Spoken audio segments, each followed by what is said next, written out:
You know that feeling, don't you? That tightness in your chest when you're about to do something important. That voice in your head that whispers, or sometimes screams, that you're not ready, not good enough, not deserving of the success you're reaching for.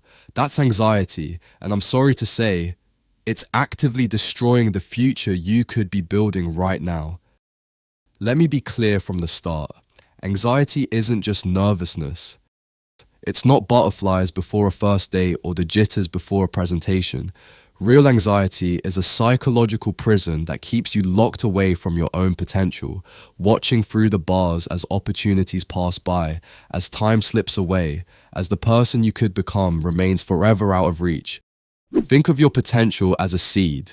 Inside that seed is everything you could become, the skills you could master, the relationships you could build, the impact you could make on the world. But anxiety is like planting that seed in concrete. The potential is still there, but it will never break through. It will die, unrealized, because the environment won't allow for growth. That's what anxiety does to you. And today, we're going to explore exactly how this happens, why it's happening to you right now, and what you need to understand to break free. Let's start with what's happening inside your brain when anxiety takes control. Your amygdala is essentially your internal alarm system. It's designed to detect threats and trigger your fight or flight response. In our ancestors, this system was crucial for survival. See a predator? The amygdala fires, flooding your system with cortisol and adrenaline, preparing you to run or fight. But here's the problem. Your amygdala can't tell the difference between a tiger and a job interview. It can't distinguish between a life-threatening situation and asking someone on a date. It responds to psychological threats with the same intensity as physical ones. And in our modern world, where most of our threats are social and psychological rather than physical, your anxiety response is constantly misfiring. When you're anxious, your prefrontal cortex, the part of your brain responsible for rational thinking, planning, and decision-making, essentially goes offline. Blood flow redirects to your primitive brain structures. You become reactive instead of proactive. You focus on immediate threats rather than long-term goals. Your cognitive capacity narrows like tunnel vision, and suddenly you can't see the opportunities around you. You can only see danger. This is what psychologists call cognitive narrowing, and it's absolutely devastating to your potential. Because potential isn't realized through fear-based reactions. It's realized through deliberate practice, strategic thinking, creative problem solving, and consistent action over time. All of those things require a calm, focused prefrontal cortex. All of those things become impossible when your amygdala is running the show.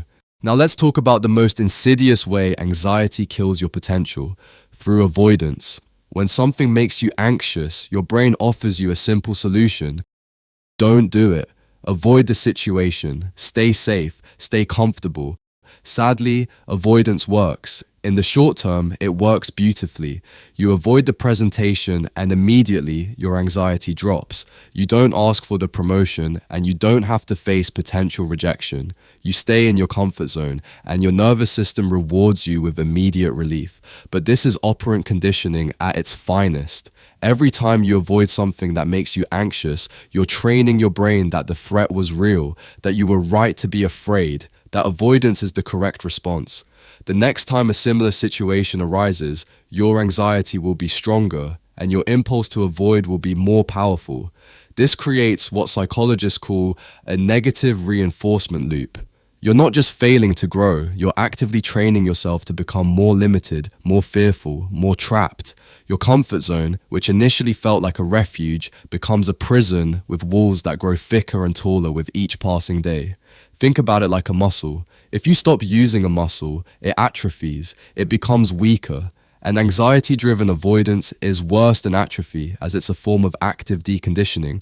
You're not only failing to build the muscle of courage, you're teaching yourself that you don't have muscles at all, that you're fundamentally incapable of lifting heavy things.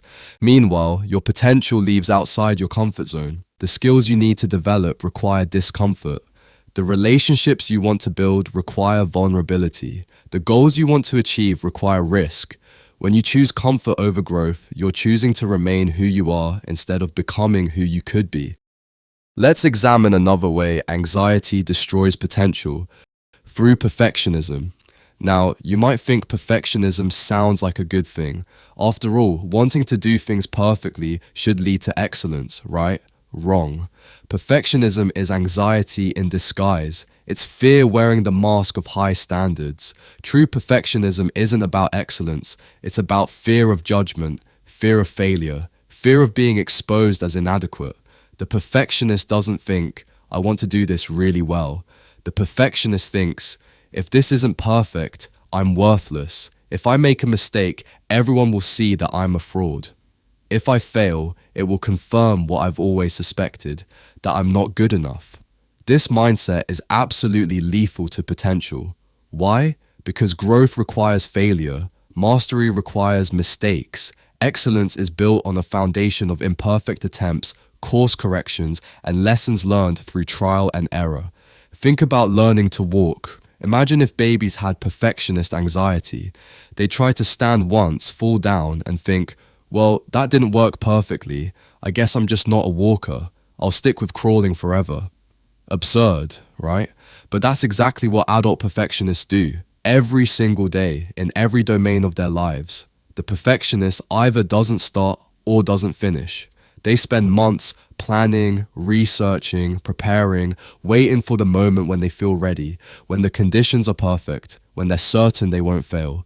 But that moment never comes. Meanwhile, the person who achieves their potential, they start before they're ready. They ship before it's perfect. They iterate, improve, and learn in public.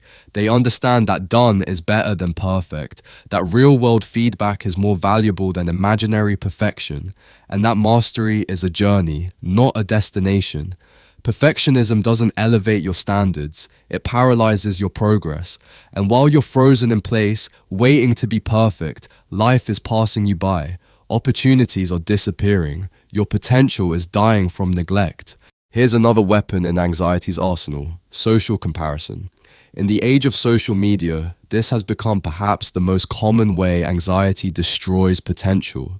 You scroll through Instagram and see someone who seems to have it all together. They're fit, successful, surrounded by friends, traveling to beautiful places, and something happens inside you. Your anxiety spikes. Suddenly, your own life looks pathetic by comparison. You feel behind, inadequate, like you've wasted years while others have been building empires. This is what psychologist Leon Festinger called social comparison theory, and it's particularly destructive when we engage in upward comparisons, comparing ourselves to people who appear to be doing better than us. The result? Something called comparison anxiety, a toxic cocktail of inadequacy, resentment, and despair. But here's what you need to understand. Comparison anxiety is based on a fundamental cognitive distortion. You're comparing your internal experience, complete with all your doubts, failures, and struggles, to someone else's carefully curated external presentation. You're comparing your behind-the-scenes footage to someone else's highlight reel. And even worse, comparison anxiety creates a devastating psychological trap. When you see someone ahead of you, instead of feeling inspired or motivated, you feel defeated. Instead of thinking, if they can do it, maybe I can too, you think, they can do it because they're special, talented, lucky. I could never do that. You use other people's success as evidence of your own inadequacy. This mindset absolutely murders your potential, because potential is developed through action, not through observation. It's built through practice, not through passive consumption. Every minute you spend comparing yourself to others is a minute you're not spending building your own skills, pursuing your own goals, becoming your own best self. The person who reaches their potential understands a simple truth. The only comparison that matters is between who you are today and who you were yesterday. Are you growing? Are you improving? Are you taking action? That's the only scoreboard that counts. Everything else is distraction. Everything else is anxiety trying to keep you small. So what do you do? How do you break free from anxiety's grip and start actualizing your potential? First, you need to accept a fundamental truth. Courage is not the absence of anxiety. Courage is action in the presence of anxiety. The person who reaches their potential isn't fearless. They're afraid and they act anyway. This is what psychologist Susan Jeffers calls feel the fear and do it anyway. It's the recognition that you don't need to wait until anxiety disappears. You don't need to feel confident before you act. You act and confidence follows. You do the thing and the anxiety diminishes. Second, you need to reframe failure. Instead of seeing mistakes as evidence of your inadequacy, see them as data. Each failure is feedback. Each mistake is a lesson. The fastest path to mastery is through rapid iteration, trying things, failing fast, learning and trying again. Third, you need to practice what psychologists call present moment awareness. Anxiety lives in the future. It's worry about what might happen, fear of what could go wrong. But you can't live in the future. You can only live right now in this moment. When you ground yourself in the present, through meditation, through breath work, through mindful attention to what's actually happening rather than what you're imagining, anxiety loses its power. Fourth, and perhaps most importantly, you need to take action, small action, imperfect action, consistent action, because action is the antidote to anxiety. Movement creates momentum, progress builds confidence. Each small step you take expands your comfort zone and proves to yourself that you're more capable than your anxiety wants you to believe.